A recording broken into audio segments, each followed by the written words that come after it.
निश्चित भाव में यहाँ कोटि कोटि जगन्नाथ प्रेमी को यहाँ आघात देती आम समस्त मर्माहत ए प्रसंग जे से प्रभु को लीला कि कहार असावधानता सेटा तो परवर्ती पर्यायर जना पड़ो किंतु जो अघटनटी घटीगला ताहा निश्चित भाव में दुखदायक घटना प्रभु को लीला बोली कहीदे काली मंत्री महोदय कहले प्रभु को लीला जदि कहार असावधानता जदि नाही ताले प्रभु को लीला सहित संयुक्त जहाँ नीतिकांतिर पालन करा जाऊ गोटे विग्रह को नला बेले जदि से पड़ती तले हाँ ताहले कौन कौन हम सेटा शास्त्र रे उल्लेख रही जे राज्य प्रति विपत्ति आसीबो ये आसीबो सी आसीबो जदि आम जगन्नाथ को विश्वास करुचे जगन्नाथंकर लीला को विश्वास करुचे तेबे जगन्नाथ को नहीं संलग्न समस्त तात्विक तथ्य को मध्य आम विश्वास करवा उचित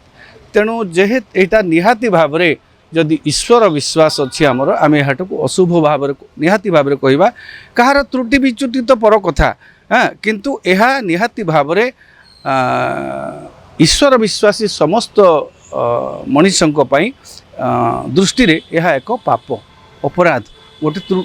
बड़ त्रुटि होती तेणु ये त्रुटि को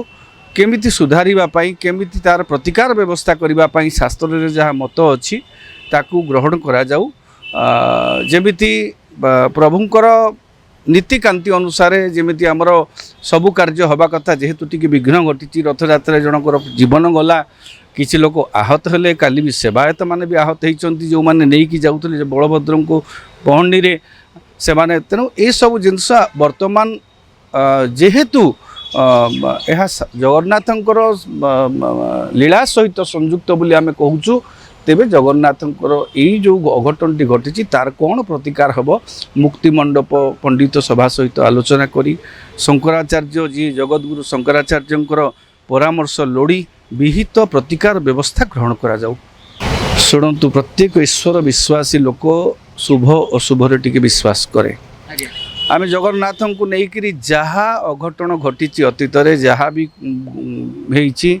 आमर ताकू आमे माने ईश्वर विश्वासी लोक माने अशुभ शुभ को मानु तेणु यह हुए तो अशुभ संकेत किसी आनीपे आमे विज्ञान जदिव आगे तथापि आम ईश्वर विश्वास आम मानकर अतुट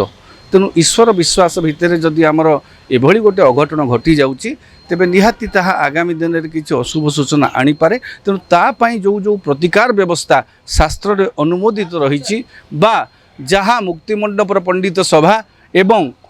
शंकराचार्य जगतगुरु शंकराचार्य जो परामर्श देवे से अनुसार कार्यक्रम करी प्रतिकार व्यवस्था तुरंत ग्रहण करा जाऊ कारण यह कोटि कोटि जगन्नाथ प्रेमी मन में कठोर आघात देइछि।